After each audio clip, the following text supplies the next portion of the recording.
ప్రభు యొక్క ఘనమైన నామాన్ని బట్టి ప్రతి ఒక్కరికి వందనాలు చెల్లిస్తూ ఉన్నాను. ఈ ఉదయకాలాన్ని దైవ సన్నిధిని సమీపించేటువంటి ప్రతి ఒక్కరు కూడా ఆయన యొక్క ప్రసన్నతను చూడాలని, ఆయన సన్నిధిలో నివాసం చేయాలని ఎంతగానో కోరుకుంటూ ఉంటారు. భక్తుడైతే కీర్తన గ్రంథము 27 అధ్యాయము 4వ వచనంలో, యెహోవా యొద్ద ఒక వరం అడిగి తిని దానిని నేను వెతుకుచున్నాను, యెహోవా ప్రసన్నతను చూచుటకును ఆయన ఆలయంలో ధ్యానించుటకును నా జీవితకాలం అంతయు నేను యెహోవా మందిరంలో నివసింపగోరుచున్నాను. కనుక అవసరత అనేది ఇది ఒకటే ఉంది. ఆ ఒక్క అవసరత ఏదంటే ఆయన ప్రసన్నత మనతో ఉండడం వల్ల, ఆయన ప్రసన్నతను బట్టి అన్ని విషయములలో కూడా ప్రతి పరిస్థితిని మనం దాటగలుగుతాము. దేవుడైతే అటువంటి కృపను ప్రతి ఒక్కరికి దయచేయాలని అయితే ఆయన కోరుకుంటూ ఉన్నాడు. ఎవరైనా ఒక వ్యక్తి నమ్మకంగా మీతో ఉండి మీ నమ్మకత్వాన్ని వారు సంపాదించుకున్నట్లయితే మీరు ఖచ్చితంగా ఆ వ్యక్తితో మీ ప్రతి విషయాన్ని మీరు పంచుకుంటారు, ఆలోచన చేస్తారు. ఆ వ్యక్తితో మీరు మాట్లాడుతూ ఉంటే మీ హృదయంలో గొప్ప నిబ్బరం కలుగుతూ ఉంటుంది. కానీ ఇక్కడ భక్తుడికైతే ఒక వరం అడుగుతూ ఉన్నాడు, దాన్ని వెతుకుతూ ఉన్నాడు. ఆయన ప్రసన్నతను చూడాలని, ఆయన ఆలయంలో ధ్యానించాలని, జీవితకాలం అంతా ఆయనతోటే ఉండాలని అతడు కోరుకుంటూ ఉన్నాడు. కనుక ఈ ఉదయకాలాన్ని శ్రద్ధ తీసుకునేటువంటి దేవుని గురించి కానీ నువ్వు ఎరిగినట్లయితే ఆయన యొక్క ప్రేమ ఎటుదో నువ్వు తెలుసుకుంటావు. రోమీయులకు రాసిన పత్రిక 5వ అధ్యాయం 8వ వచనం, అయితే దేవుడు మన ఎడల తన ప్రేమను వెల్లడిపరుచున్నాడు ఎట్లనగా, మనం ఇంకనూ పాపులమై ఉండగానే క్రీస్తు మన కొరకు చనిపోయాను. ఆయన మనం పాపులుగా ఉన్నప్పుడే ఆయన మన కొరకు ప్రాణం పెట్టడాన్ని మనం చూస్తున్నాము.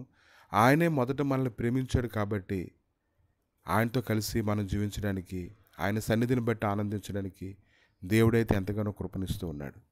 ఇశ్రాయేలు జనాంగం అయితే ఆయనకు వ్యతిరేకంగా జీవిస్తున్నటువంటి జీవితాన్ని బట్టి వారి జీవితంలో ఉన్నటువంటి పరిస్థితులన్నిటి గురించి కూడా దైవ సన్నిధిలో కనుక్కుంటూ ఉన్నప్పుడు వారు ఎంతగానో నొచ్చుకుంటూ ఉన్నారు. కీర్తన గ్రంథము 90వ అధ్యాయము 7-9 వచనాలు చూసినప్పుడు, నీ కోపం వల్ల మేము క్షీణించున్నాము, నీ ఉగ్రతను బట్టి దిగులు పడుచున్నాము, మా దోషములను నీవు నీ ఎదుట ఉంచుకొని ఉన్నావు, నీ ముఖకాంతిలో మహారహస్య పాపములు కనబడుచున్నవి, నీ ఉగ్రతను భరించున్న మా దినములన్నీ గడిపితిమి, నిట్టూర్పులు విడిచినట్టు మా జీవితకాలం జరుపుకుందుము.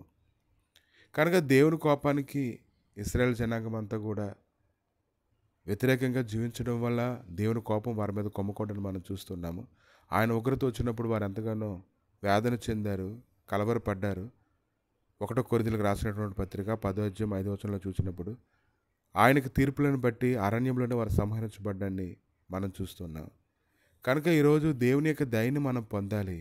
కీర్తన గ్రంథము 90వ అధ్యాయము 10వ వచనం, మా ఆయుష్కాలము 70 సంవత్సరములు, అధిక బలం ఉన్న ఎడల 80 సంవత్సరములగును, అయినను వాటి వైభవం ఆయాసమే, దుఃఖమే, అది త్వరగా గతించును, మేము ఎగిరిపోదుము.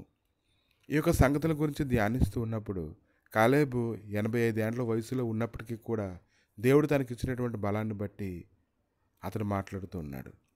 కాబట్టి దేవుని యొక్క ఆగ్రహ బలము ప్రతి ఒక్కరిని కొమ్ముకోకముందే ఆయన ప్రసన్నత ఎట్టిదో వారు తెలుసుకున్నట్లయితే వారు ఖచ్చితంగా వారి దినములను వారు తెలుసుకోగలుగుతారు. ఆ ప్రసన్నతను బట్టి వారు జీవించగలుగుతారు. ప్రతిరోజు కూడా దేవునికి ఇష్టకరమైనటువంటి జీవితంలోనికి వారు ప్రవేశిస్తారు. కాబట్టి ఉదయకాలాన్ని నువ్వు గ్రహించుకున్నట్లయితే ఆయన సన్నిధి యొక్క సమాధానం నీ హృదయంలో కుమ్మరించబడుతూ ఉంది. ఆయన ప్రసన్నతని నువ్వు ఎరగాలి. ఆయన సన్నిధిలో గొప్ప ధన్యత ఉందని నువ్వు ఎరిగి ఆయన సన్నిధిలో నివాసం చేయడానికి నువ్వు పరుగులెడుతూ ఉండాలి. ప్రభువా, ఈ ఉదయకాలాన్ని నీ సన్నిధిని సమీపిస్తుండగా దేవా, నీ ప్రసన్నతను చూచుటకు తండ్రి, నీ గొప్ప కృపను పొందుటకు ప్రభా ప్రతి ఒక్కరికి కృప దయచేయమని, బలపరచమని, స్థిరపరచమని, నీ గొప్ప మాయము సన్నిధిని నైనా తోడుగా వచ్చి నడిపించమని, నీ ఆలయంలో ప్రభా నైనా గొప్ప ప్రసన్నత ఉంది తండ్రి. నీ సన్నిధిలోనైనా మేము నివసించడం వల్ల ప్రభా మేము బలం పొందుతాం కనుక దేవా, అన్ని విషయములలో మీరే కృప చూపించి నీ ప్రసన్నతను చూచున్నట్లుగా కృప దయచేయమని యేసు నామములు అడిగి వేడుకుంటున్నాము తండ్రి. ఆమేన్.